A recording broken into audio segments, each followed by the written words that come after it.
Well, isn't it good to be in the house of the Lord? Let us lift up our hands and praise the name of the living God. We appreciate the Lord for being with us here today. It's been a blessing to walk in the house of the Lord and to feel His presence and to also make our praises be heard. It says, adoration and praises fill my soul. Praises to Him I will bestow. I will sing to the Lord, lifting my hands. Hallelujah to the Lamb of God. Thank the Lord for being with us. Thank the Lord for His presence that we are still feeling in our midst. And I hope and pray that this sweet presence always covers us whenever we gather in the house of the Lord. It doesn't matter how many people are present, but it surely matters whether God's present or not. And thank God for being present here today. Thank God for His strength. Thank God for being our rock and our redeemer. The scripture says in Psalms 46 that He is our refuge and a very present help in the time of trouble. That is something that I would like to leave with you all for the rest of this year and the rest of the future. Because there's something that we are missing when we go to someone else other than God for our refuge. There will be always disappointments if we go to anyone else but the Lord for our refuge. You try it out, and I hope we all have tried it sometime or the other. We have run to someone, we have run to something, we have run to some place. We tried changing things. We tried changing people. We tried changing churches. But we have always been disappointed. But the people that have made the Lord their refuge are never disappointed. Hallelujah. And that is what the Lord wants us to learn, because since we are living in dark days, and I'm not a prophet, neither I am a son of a prophet. I'm not here saying anything, I'm not prophesying this, but I'm just quoting scripture where it says in 1 Timothy, I believe, that in the last days, perilous times shall come. 2 Timothy, chapter 3. And he gives all those, the traits of the people that will be manifesting various kinds of behaviors, like traitors, heady, high-minded, disobedient to parents, and all those things. And in one of the verses he says, if I am not mistaken, that evil men will continue to wax worse and worse. I'm telling you what the Word of God warns us about the last days. 2 Timothy, did I say? 2 Timothy chapter 3 and verse 13. 2 Timothy chapter 3 and verse 13, it says, but evil men and seducers shall wax worse and worse. It's not going to get better. Good days are not going to come unless the Prince of Peace comes and establishes His kingdom on the face of this earth. Good days are only going to come when Jesus Christ Himself comes and takes hold and takes the reins of all the workings of the earth in His own hands. And when the saints of God, when princes shall rule in judgment, the scripture says, it will only come when Jesus Christ comes. Days are not going to get better. In fact, days are going to get darker. Evil men are not going to repent and change. Evil men are going to get worse and worse. That's what the scripture says. Seducers, you'll see people coming in the name of Jesus and seducing and deceiving people more. People are going to follow a false Jesus more in these last days, and we'll be surprised that some of us will be deceived. Because Jesus Himself said that if possible, the very elect will be deceived. So don't think very high of yourselves. Just because we have weathered some storms in our life, and just because we've been in the church, and someone else has left the church, So don't think that we are better than those people who have left the church. Because it's not our strength, it's not our wisdom, it's not our knowledge of the scriptures that will keep us here. It's the very grace of God that we need in these days that will keep us rooted and grounded in the church, in the truth. We need His help. And just like God commanded Moses to build cities of refuge, that when someone that slays someone unknowingly, he has a chance to run into the city of refuge and he'll be taken care of there. Saints, we need a refuge now in these days. And we don't have a city, but we have a Father. We have a God. David says many times, just read the book of Psalms and you'll find so many scriptures which says that God is our refuge. God is our refuge. He is our rock. He is our habitation. He is our fortress. So many times David said, you know why? Because David tried a lot of other things to get refuge. But David learned that it's only God that can help him when days are evil, when days are bad. So don't try anything else, saints. Don't try anything else. Here in Psalm, the 46th chapter, and I'd like to encourage each and every one of you sitting here today. I'm not saying we don't know all these things. We know all these things, saints, but it's our job to remind God's children that maybe we have forgotten. We have forgotten the basic teachings that once upon a time just helped us to stay rooted and grounded in God. Once upon a time we were so dedicated, and once upon a time we were so faithful in spite of everything that's happening around us. But as time goes by, we try to look at other options that will help us in our times of grief, or in our times of trial, or in our times of trouble. But I'm here to tell you all that there's no option to God. There is no option to God. God is the only option that we have. God doesn't have any other options. And here David says in Psalm the 46th chapter, and he says, God is our refuge and strength, a very present help in trouble. Let me ask all of us a question. Who is our refuge today? Or what is our refuge? Where is my refuge? Refuge means an elevated place. I think here in the same chapter, there's one more scripture that talks about refuge in verse 7. The Lord of hosts is with us.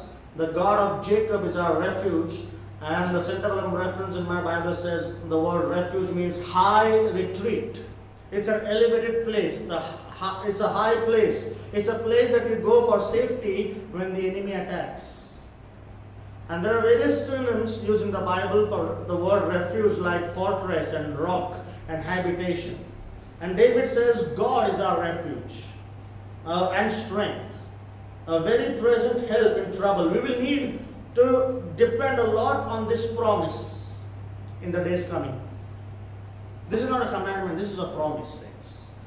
Let's claim this promise. He is our refuge and strength. And he says in verse 2, therefore will not we fear. The psalmist says, we will not fear though the earth be removed. This is not the psalm of David, by the way.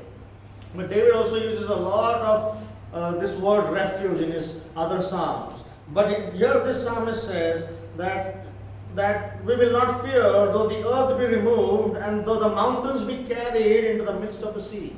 This is a psalm on Armageddon. But sometimes there are some things that happen in our life that we find the earth beneath our feet is just taken off. It's removed. Sometimes there are mountains that come and a mountain of problems that come and fall upon us. What do we do in that time? Where do we go? He says, since God is my refuge, I do not have to fear. What are we afraid of? What are we afraid of? Are we afraid of the devil? Are we afraid of situations? Are we afraid of the economy? Are we afraid of the pandemic? What are we afraid of? You know why are we afraid? Because we have chosen the wrong refuge. You know why are we insecure? Because we have gone to the wrong refuge. You know why we are stressed and anxious and depressed? Because we have gone to the wrong refuge. I want to think with me and keep all other thoughts away for a few moments here today. There are various kinds of refuge we can go to, and I'll mention some of those. We are living in a time where there's violence all around. There is stress, there's anxiety, there's depression, there is the pandemic. There's so much of chaos. There's financial instability. How do we handle stress and anxiety in our life? You know how many ailments does stress cause in our bodies? The root of all the sicknesses that we have is stress. It's all in the mind. Bondage is nothing but it's a house of thoughts. Depression means it's a house of thoughts. There are thoughts going on in my mind that I cannot handle, that I cannot control. That's why the Bible talks so much about the renewing of our minds. If our mind is clear, and if our mind is happy, if our mind is stayed on God, saints, we won't have any sicknesses in our body. Science has proven that fact. But the Bible spoke about it thousands of years ago. Science proves it now that if our mind is clean, some doctors say if our mind is clean, if we don't have any hatred and grudge, if we don't have any ill feeling towards people, you won't have sicknesses. But why do we have stress? How do we handle stress? By the way, let me tell you, everybody needs a refuge. There's no person on the face of the earth that says, I don't need a refuge. Everybody needs a refuge, but it may be the wrong refuge that I'm going to. Where is my refuge? Who is my refuge? If I ask everyone a question here today, every one of us will raise up our hands and say, God is my refuge. Because we are in church. But if we give each and every one of us a truth serum, you know, sometimes they inject some people with truth serum so that they can speak the truth. If all of us are injected with the truth serum today, you'll be amazed to see what all answers come out of us. Some of us will say money.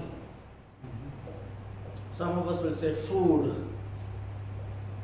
Some of us will say clothing. Some of us will say alcohol. Some of us will say cigarettes.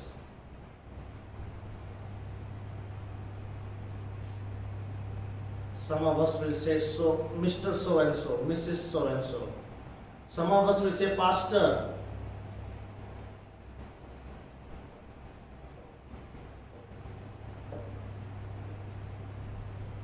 Just to show that we are a little spiritual than the other people who go to money.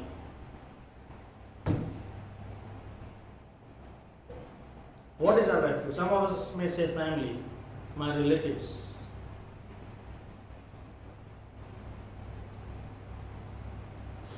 You know, there are dangers of choosing the wrong refuge. I'd like to tell you some dangers of choosing the wrong refuge and some benefits of choosing God as our refuge, the right refuge. Let's look at some dangers in choosing the wrong refuge. What happens if we choose the wrong refuge, or if we go to the wrong person or the wrong thing for refuge? Let's see what dangers can we go through. The first thing that happens to us when we choose the wrong refuge is we are distanced from God. We are separated from God. We are distanced. I mean, we may come to church, we may pray, we may fast, we may go through the motions of religion, we may play in the band, I may come and stand and preach, and various other things we may do, but we may be in church but still be distanced.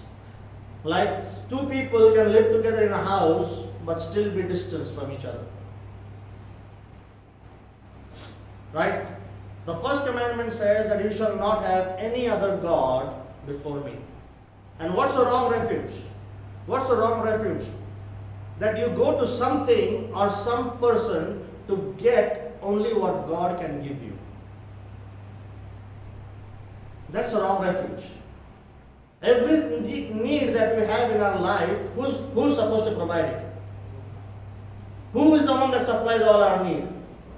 God, right? Paul says, for I know that my God shall supply all your needs.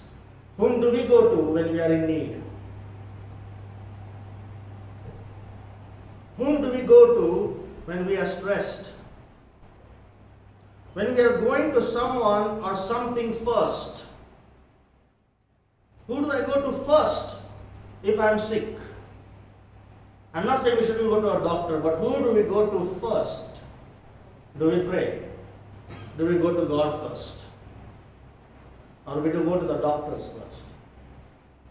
So whoever we go to get something that only God can give us, that's a wrong refuge, and that causes a distance between us and God. We don't know, saints, but we are distanced from God, many of us.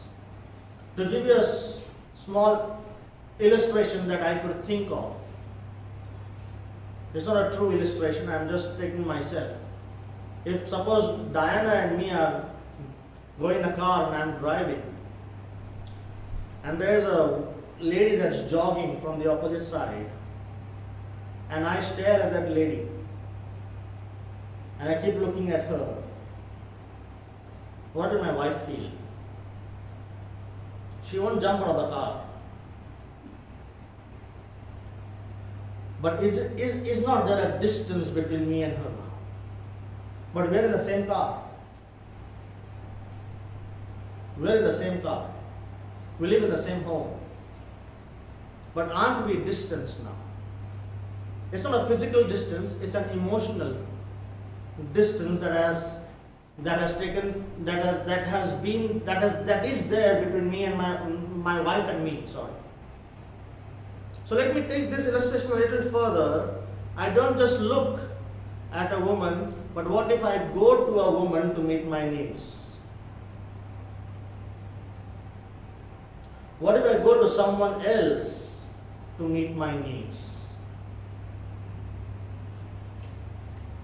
We won't be divorced. We will be staying together. She may not be knowing I am doing that. You may hide it. But saints, we may hide things from our spouse. We may hide things from our brothers and sisters, or we may hide things from the minister or the elders. We can't hide things from God. God knows whom we are going to meet our needs. And when we go to anyone else other than God to meet our needs, we are distanced from God. There's a distance that's created between God and us. When you go to a wrong refuge, you go to another God to meet your needs. And the first commandment says, thou shalt not have any other God. Just because I got rid of the idols that were in my house, that I served and I bowed before those idols once upon a time when I was in that church. But now I don't have idols in my house, but I have idols in my heart. My job can become my God, my refuge. My business can become my job. My career, my ambitions become my God and my refuge. I go to some other God to meet my needs. And this is called spiritual adultery. And you know how many of us have done this? Many people, I've heard many people say, that I don't feel close to God anymore. You must have heard many people say, oh, I don't feel like going to church anymore. I don't feel close to God anymore. I don't feel like worshiping anymore. I don't feel like going to church and working in the church. I don't feel going there every service. I just go there because I need to be a part of some church, so that if tomorrow I die, there will be someone that will stand at my graveside and bury me. Well, who cares what happens when you die? Who cares whether you are thrown in a river, or whether you are buried, or whether you are cremated? You want to get up and see?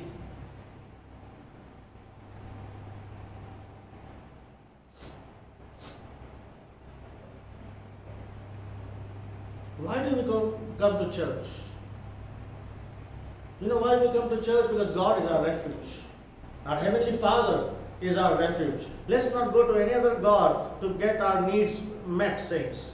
And when many people say, I don't feel close to God, it's not that God has moved away from them. It's they that have moved away from God. There's a distance between them and God now. And the distance is so wide that their prayers don't even reach to God now.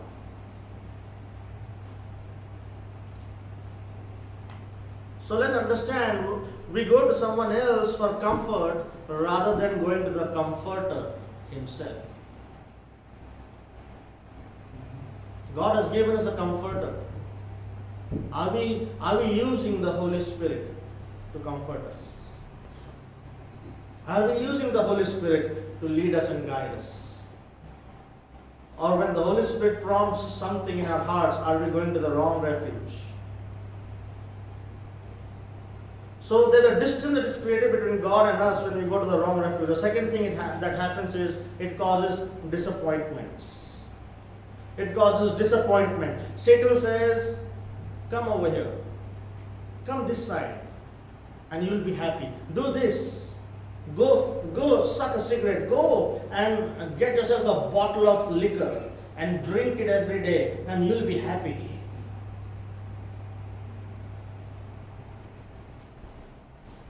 Go, come over here. But every time you listen to Satan and do what he tells you to do, it will cause disappointment. Every time. You'll get more depressed. You know, there are various clinical definitions of depression. I can quote you various clinical definitions of depression. Let me give you a spiritual definition of what depression is. What does it mean to be depressed spiritually? You know what depression is? It's a person that has been going to a wrong refuge for many years. That's depression. That's a depressed person. You know who a depressed person is? Who is going to the wrong refuge. For many years, he's going to the wrong refuge. He cannot go to bed without sucking a cigarette. Because he thinks that God won't give him a good sleep. But that cigarette will give him a good sleep.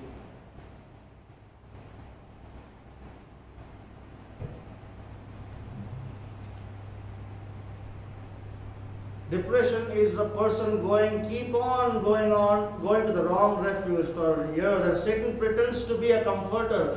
No wonder the scripture says that the devil transforms himself as an angel of light. The Satan, when you look at him, when you hear Satan, you will hear words of comfort. He pretends to be a comforter, but he is not. He is a deceiver. He is a destroyer. Satan only comes to steal, to kill, and to destroy. That's his responsibility. That's his duty. He steals your peace. He kills your revelation, your conviction, and he destroys your soul. That's what he does. For a lot of people, as I said, alcohol and cigarettes, and sometimes it's going to a pub and going to a restaurant. Those things become a refuge to a lot of people, but I'm telling you, saints, it won't help you. You will be disappointed every time. Every time you go to these things, you will be disappointed. Let me give you a scripture here in Psalm, the 142nd chapter, Psalm 142, 142.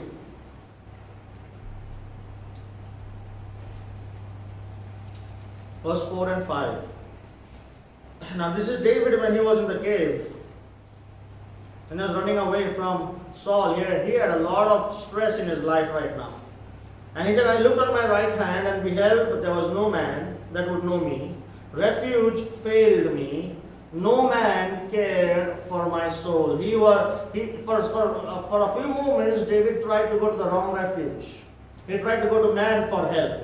He tried to look for refuge in things and people. But he said, I looked here and there. I looked on my right hand. I looked everywhere. There was no one to help me. He was disappointed. He was disappointed. He said, refuge failed me. No man cared for my soul. Do you hear people ever speaking that there's no one for me, there's no one cares for me? That's a person that's been going to the wrong refuge. But a person that goes to God will never say, no one cares for me.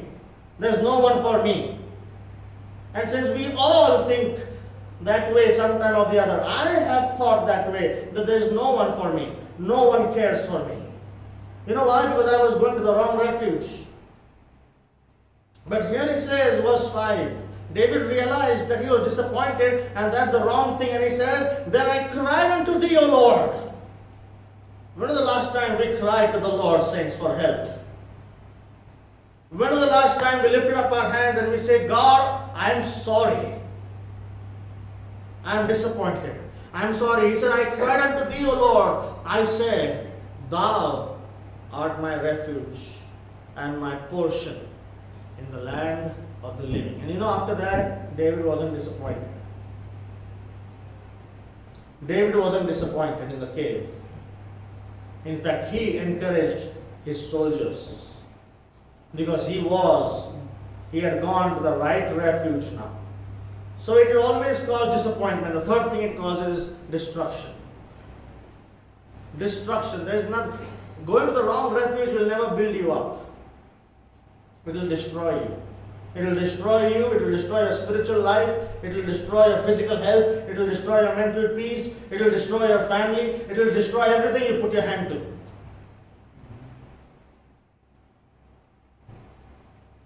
There's a scripture here in 2 Chronicles and chapter 16.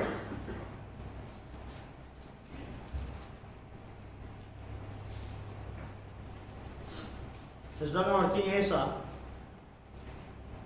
2 Chronicles chapter 16 and verse 12 says, and Asa in the 39th year of his reign was diseased in his feet.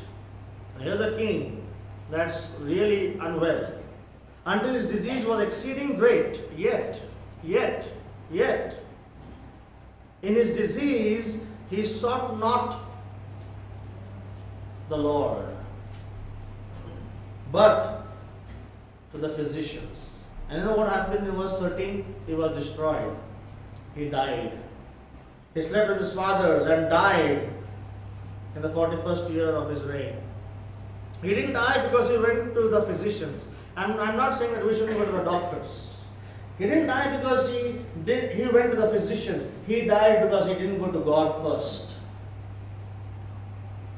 We need to go to the doctors. We need to take medical help. We need to take help of science and medicine. We need it. But whom do we go to first? This king didn't go to God first. And he was getting worse and worse, yet he did not go to God. Saints, if he only had to cry to God like David cried, God, you are my refuge, I know, saints, he would have been healed. But he didn't. He didn't, because you know what? He was just as stubborn as you and I. We are a bunch of stubborn Christians that we don't want to break, irrespective of what's happening in our life. We won't break. God's trying to break us, saints. He's trying to get our attention. He's trying to, that's why that problem is persistent there. It's not moving. Jesus said you should speak to the mountain, move, and the mountain will move. Why is not my mountain moving? Because of him or her? My mountain is not moving because of me. Because I am going to the wrong person, I am going to the wrong thing. I depend on the wrong thing. I am only a Christian for name's sake. I am not a disciple. A disciple always goes to the master for his refuge. If we are the disciple of Christ, we will always go to our rock. David said, lead me to the rock that is higher than me.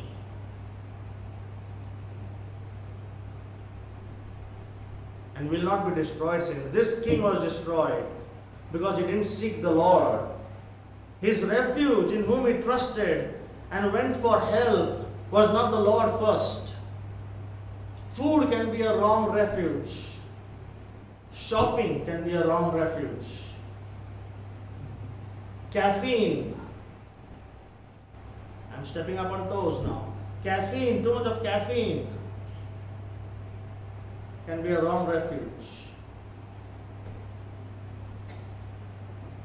Nothing's wrong in these things. Nothing's wrong in drinking caffeine once in a time, or when shopping, or having good food. Nothing's wrong in doing these things. But let's analyze things. Let's analyze our life. Are we going to the wrong things for our refuge? The greatest example, this is the same thing that happened to our first parents, Adam and Eve. They went to that forbidden tree. And what happened? They were distanced. Right? They were disappointed. After Satan got them, they were disappointed. One day. And were not they destroyed spiritually? Didn't death enter the world and the human race? Didn't destruction come in? You know why? They went to the wrong refuge. They listened to Satan. And since many of us are going to the wrong refuge, believe it or not. I don't care whether you all hate me or don't like me for the words I am speaking. I do not care, because I care for your soul more than your body and your thoughts and your feelings and what you think about me. Because one day, my brother used to always tell me, Joy, speak the truth. One day in the kingdom, they will thank you. And I'm waiting for that one day in the kingdom where you'll say, thank you, Brother Joy. Amen. Let's not be destroyed. I don't care if our body is being destroyed or if something's happening to us and we are not getting healed. If God wants to heal us, but is our spirit being destroyed? Is our soul being destroyed? Is our relationship with God destroyed? Let's check that. Let's check that, because He is the one who knows our need and He is the one who can supply all our needs. Not wants. We may want many things, but God knows what we need. He is the God who provides our needs, not our wants. Like our children want a lot of things from us. We don't provide all their wants, but whatever they need, we provide. So God is a much loving parent than we are. You mean to say He'll look at His child in need and won't supply that need? That is not the God I serve. Whenever God the Father sees that we are in a need, He supplies every need. Let's go to Him. Let's go to Him and we won't be disappointed, we won't be destroyed. Now let me tell you some benefits of choosing the right refuge. Let me give you some benefits of going to the right refuge, and that is God our Father. The first thing happens is that I am strengthened. I am strengthened. Whenever I go to God, my refuge, I am strengthened. Let's turn to Psalm 46. It's all here in the same Psalm. Psalm 46, it says, God is our refuge and strength. The first thing that happens when I go to God, my refuge, is that I am strengthened. When I turn to something else, I don't have strength. My strength just it just goes away. I'm weak. But when I go to God, I have strength. People say, let me turn to some other things. You know what? Some other things people turn to? Entertainment. They want to go out. They'll sit hours before the television. Sports. People go to sports. Watch sports or play sports. It's not wrong. It's not wrong. But am I finding refuge in those things? Am I finding satisfaction in those things? Self-pity is another thing. They're always talking about themselves as though they've been used and abused. Oh, I'm self-pity. I pity my own self. Self-promotion, or they want to promote their own self. You know, many times self-exaltation happens when I'm going through a problem. I'll exalt myself and say, you know what I have done, you know how much I have done, you know how much I have done, how much I have done.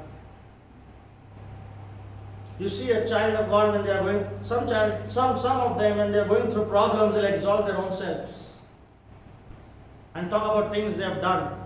But that's the time we need to talk about things that God has done for us, not what we have done for God. That's a self-exaltation, self-promotion, self-piteous spirit. Because they are going to the wrong refuge. People go to some other people for refuge, relatives, relations. Some people want gifts when they are depressed. Oh, when I get a gift, I am just cheered. I am strengthened when I get gifts. What else? Think about things that you make you feel happy for a little while when you are depressed. When do we go to these things? You know, when we go to all these things when we are stressed, when we are anxious. Says, but we need to go to God. If we go to these things, we will never get our strength. They that wait upon the Lord shall renew their strength. What are you waiting on? Are you waiting on sports? Are you waiting for the next match? Are you waiting on entertainment? Are you waiting on shopping? Are you waiting for a vacation? What are we waiting on? Are you waiting on God? Waiting on anything other than God will drain us of all our strength. Only the ones that wait on the Lord, their strength is renewed. That strength is renewed. It's a wonderful thing to wait on God and to see God divide the Red Sea. It's a wonderful thing to wait on God and see God working miraculously in your life and making the path straight. Hallelujah. Try it, saints. Hallelujah. Amen. Try it and you'll never be disappointed. You'll be strengthened. You won't promote yourself. You won't exalt yourself. You won't be stressed and you won't be insecure. The joy of the Lord will be your strength. Hallelujah. How can I get the joy from the Lord if I'm going to some other Lord to supply my needs?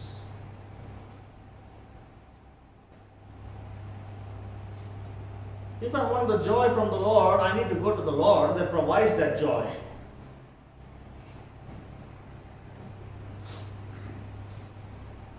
Something like this. They think their mind is very strong. They are very, very much dependent on their own thinking, you know. What they think is, if I think about the situation long enough, I will figure out a way. If I think about this long enough, I'll figure out something. And it is so close to the truth. But the real truth is, if I pray about this long enough, God will figure something out. That's the truth. It's not if I think about this, I'll figure something out. It's if I pray about it, God will figure something out for me. That's the truth. God will help me. God will strengthen me. Since when you really pray about that thing genuinely and you give it in the hands of God, you can walk out of that room feeling light. Since if you really humble yourself and really pour it out to the Lord, when you wake up from praying, when you get up from praying, you feel light. Amen. Because you know the Lord will take care of things. There is no hatred, there is no animosity. There is nothing in you. You've given it all to God. You've given it all to God. Irrespective of what people do to me, I don't care. You know why? Because the Lord knows.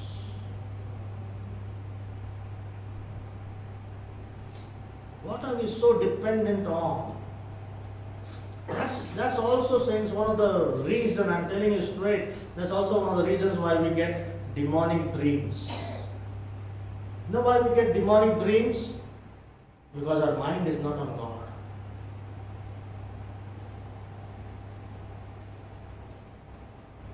You get filthy dreams. You know, you dream of things that your mind is on, that you constantly think of. If we constantly watch some filthy things on our mobile, we will dream of those filthy things.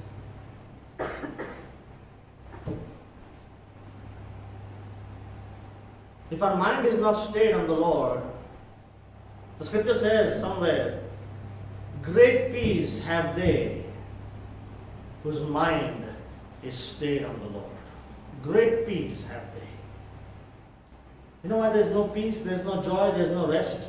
Because our mind is stayed on something else other than God. There will be no peace, there will be no joy, there will be no rest until the Lord has His way in our life. Only He can strengthen us. Only He can help us. Only He. David here, when he was fleeing from Saul, here in Psalm 57. Let me quickly read a few scriptures before time runs up on me. Psalm 57 Psalm, it says in verse 1, it says, be merciful unto me, O God. Be merciful unto me, for my soul trusteth in you. Yes, in the shadow of thy wings will I make my refuge until the calamities be overpast. Until all my troubles go away, Lord, I will stay in your refuge. Amen. I'll stay under your wings. I'll stay in your presence, oh Father. Here in Psalm 59. Psalm 59, the whole psalm is wonderful. You all can read it later, but let me take these two verses, the last two verses, 16 and 17. Psalm 59 verse 16, but I will sing of thy power. I will sing of your strength, O Lord.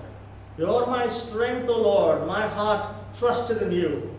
He says, I will sing of thy power. Yes, I will sing aloud of thy mercy in the morning, for thou hast been my defense, and thou hast been my refuge in the day of my trouble.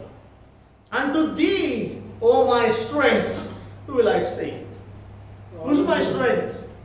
Who's my strength today? My husband, my wife, my job, my money, my property, my bank balance, cigarettes, alcohol, drugs. What's my strength?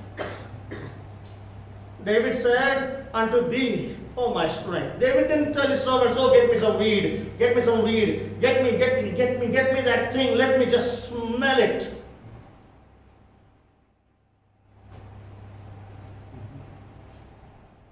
He said, no. He said, unto thee, O my strength, will I sing. God is my defense and the God of my mercy. Psalm 62. Verse 1, he says, truly my soul waiteth upon God. From Him comes my salvation. Salvation from all my sins, salvation from all my problems. Whatever I need freedom from Him comes my salvation. He only, not He also. He only is my rock and my salvation. He only is my defense. I shall not be greatly moved.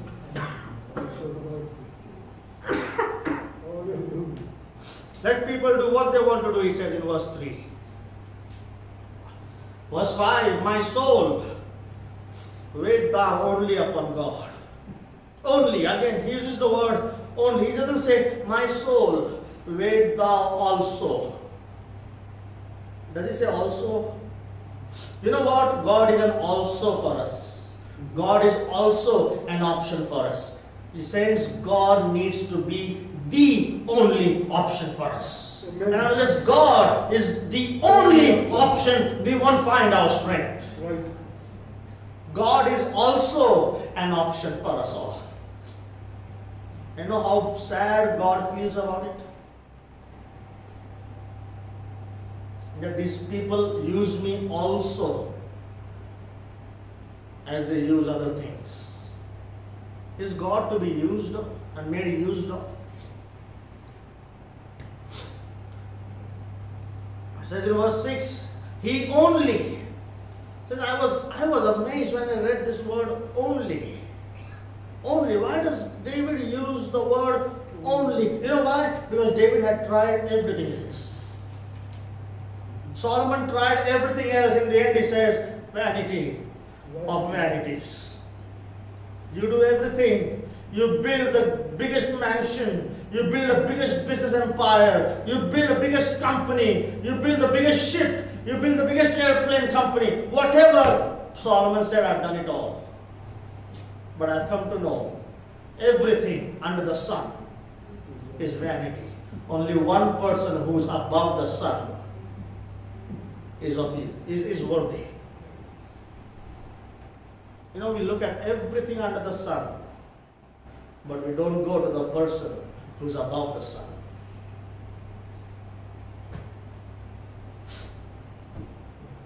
He only is my rock and my salvation. He is my defense. I shall not be moved. Again, verse 7. In God is my salvation and my glory, the rock of my strength, and my refuge is in God.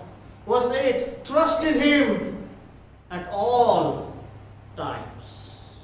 You people, pour out your heart before Him. God is a refuge for us. What a man. That's why he was called a man after God's own heart. Because he didn't find strength anywhere else but in God. And even though he had committed the worst sin, he said, God, I won't give myself in the hands of people. I rather fall in your hands, God, because you're my refuge. You kill me, do whatever you want to God, but you're my refuge. You're my strength, you're my deliverer. Amen. So we get strength when we go to the right refuge, when we choose the right refuge, when we go to God. Second thing is we get help. We get help. Psalm 46 again. God is our refuge and strength, a very present help in trouble. It doesn't say God is my help in trouble. It doesn't say He is a present help in trouble. He says He is a very present help in trouble. Very present help. Why God is a very present help? You know why? Because He's given me the Holy Spirit inside of me to be present with me always. Greater is He that is in you, Christ in you, the hope of glory. You know, whether you know it or not, whatever body parts are inside you go with you wherever you go. Your kidneys are very present with you wherever you go. Your lungs are very present with you wherever you go. Your liver is very present with you wherever you go. If you have the Holy Spirit is very present with you wherever you go. So where are you taking the Holy Spirit? Where are you taking the Holy Spirit? To a pub? To a party? What are you putting in your body, which is the temple of the Holy Spirit? The Holy Spirit resides in your body. What are you putting inside? Alcohol?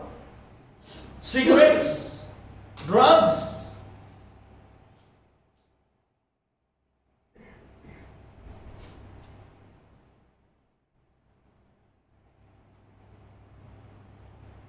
That's how we quench the Holy Spirit. God is ever present with us saints, and if we go to Him, we'll get help. Small example, Peter was asked to pay taxes, right? He went to Jesus. What answer did Jesus give? You know what he said? Go fishing. Simple. He has the solution to everything. What happened when Peter went fishing? He caught a fish. What was inside the fish? A coin. What did he do with the coin? Paid the tax. Didn't Peter get help? Whom did he go to? Judas? Give me some money from the bag. Judas was a very present help that time for Peter because he had the money bag. But whom did Peter go to? He went to Christ. Whom do we go to when we need help? Isaiah 25.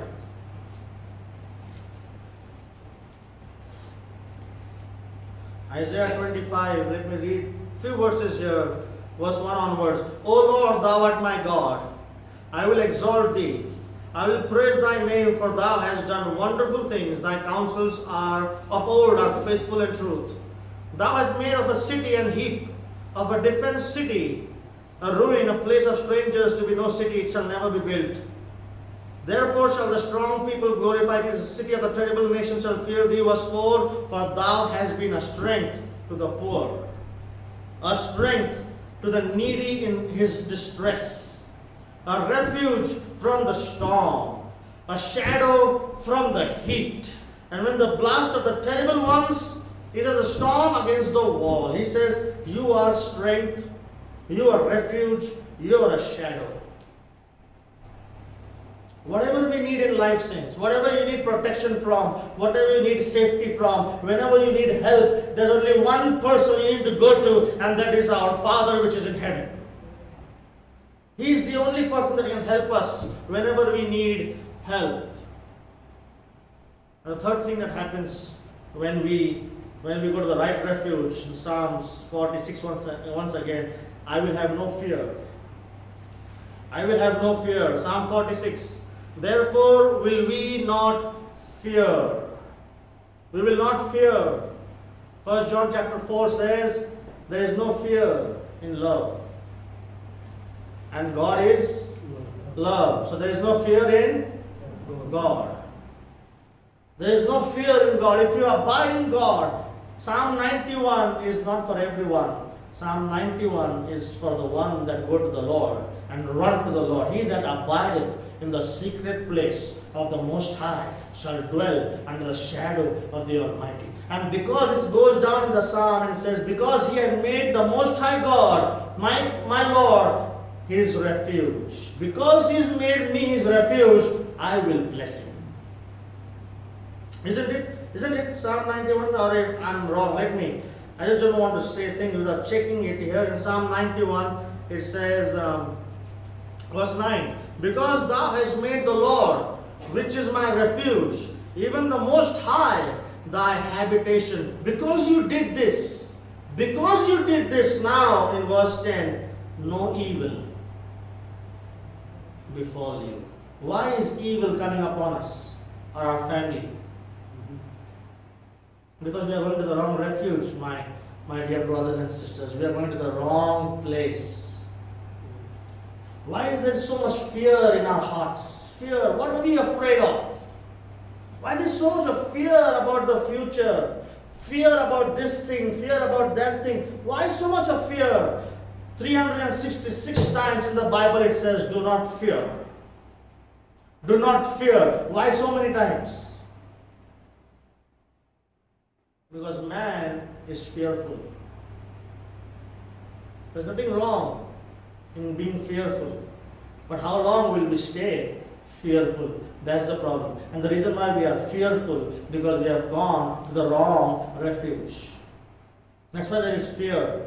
But the psalmist says in Psalms 46 that I will not fear, even if the earth is removed, even the mountains go and drop into the sea. No matter what happens around me, I will not fear.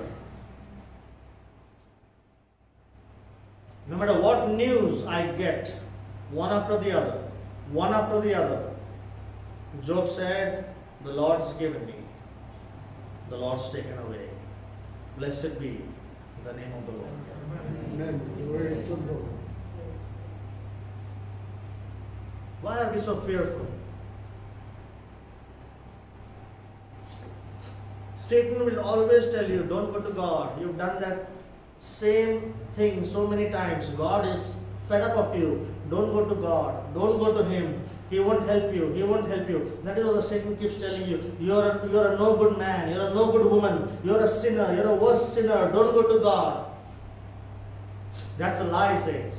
No matter what you have done, I'm here to tell you today, God's waiting. The Father's waiting for the prodigal son to come back. And the moment the Father sees you, saints, He'll run towards you. He'll run towards you. He'll give you everything that the enemy took away. The prodigal son tried. He tried going to something else. He tried to go to money as a refuge. What happened? He ended up with the pigs. What will happen if we go to some other refuge? We will end up with pigs. And since if we are with the pigs right now, there is still hope. Let's get to the right refuge. Let's come to our Father. Let's come to God, the King of Kings, the Lord of Lords. Let's come to Him. Amen. And let's understand that all power, all authority has been given to the Lord. It's been given to Him. He has His way. Whether it's in the armies of heaven or whether it's on the inhabitants of the earth, Nebuchadnezzar says He has His way. Sorry. A pagan king understood. A pagan king like Nebuchadnezzar understood that God is his refuge. So whatever Satan tells you, saints, don't believe it. It's a lie. Whenever he opens his mouth, he's speaking a lie. Whenever he tells you words of condemnation, he is speaking a lie. Romans 8 says, and now there is no condemnation to the ones who are in Christ. Saints, we are in Christ. And if we are in Christ, Satan can't condemn us. Just tell him back that our Savior defeated you on the cross 2000 years ago. You're a defeated, created being. And he doesn't like to hear that. Tell him straight. You're a defeated being. I am a child of a victorious God. And we are more than conquerors. And one day I'll conquer this sin of mine. One day I'll conquer this habit of mine. There are dirty habits with me right now, but Satan, I tell you, by the grace that I get from Jesus and by the strength that He is, and by He being my refuge, one day I will take control and I will overcome every dirty habit that I have in my life. Amen. Let's confess it to Him, saints. Let's show Him that we are sick and tired of that lifestyle that we have been living all these years. We are willing to change. Amen. And let's start with coming to the right refuge. Let's start with coming to God. No matter what you're going through right now, saints. No matter what you're going through right now. No matter what pain, what agony, what heart aches, what heart breaks, what heart burns, whatever money problem, stress problem, depression, if you come to God and give it to Him. If you come to God and make Him your refuge, He'll take it all from you and He'll give you His strength. Try it out, saints. Try it. Try it. Just give it all to the Lord and He'll give you strength. And let's stop going to the wrong refuge. And the way that I can get away from the wrong refuge is first realize that I'm going to the wrong refuge. Then let's renounce our refuge. Let's leave that refuge and let's repent. Let's have a change of mind. Amen. Let's have a change of mind and let's look unto God. Let's look unto Jesus the Christ, the author and the perfecter of our faith. And then let's run the race with patience, the race that is set before us. Let's not look at somebody else and run this Christian race. We will never complete it. The only way I can complete this race is look to Jesus, is to come to God as my refuge. Only then I can complete the race that is set before me. Let's do that, saints. Whatever difficulty you may be going through, whatever difficulty in your marriage, in your finances, with your family, with your children, with your relationships, with your job, with your spouse, any area of your life. Just come to God. Just come to the Lord. Give Him your heart. I don't know, but I think we all should pray. Amen. Right now, Amen. if the Holy Spirit's telling you something inside of you, that yes, Lord, I've missed it. Yes. Don't be ashamed what do people say. Right. Amen. Let's come to the Lord. Amen. Let's give our hearts to Him. Oh, yes, Lord. Whatever you need prayer for, you come ahead and we'll pray for you. Lord, let us pray, oh, Just give your heart to the Lord. Just